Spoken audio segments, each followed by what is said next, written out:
from California, a member of the Congressional Human Rights Caucus. Thank you both for your time tonight. Penda, let me start with you. You put out this report. The number is staggering, 10 million votes at risk in not much after an election. We all remember 2000, when literally the presidential race hinged on a handful of votes. Explain how you've come to this staggering number and what is at risk right now.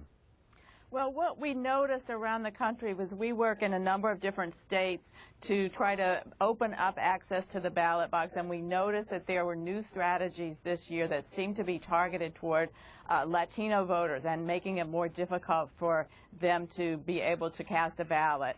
And so we decided to look at every single state, and we looked at 3 different practices. We looked at voter purges based on allegations that people were not citizens. We looked at we looked at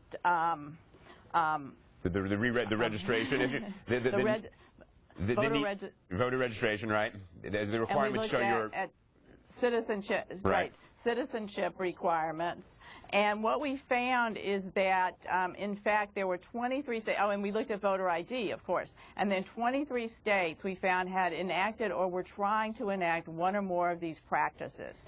And we particularly focused on the impact on naturalized citizens, because what we are seeing is a large growth in Latinos who are becoming naturalized. And then we looked at the voter purges that were popping up in places like Florida and Colorado, where states were sending out very threatening letters saying you could be prosecuted and if we think you're voting and you're not a citizen.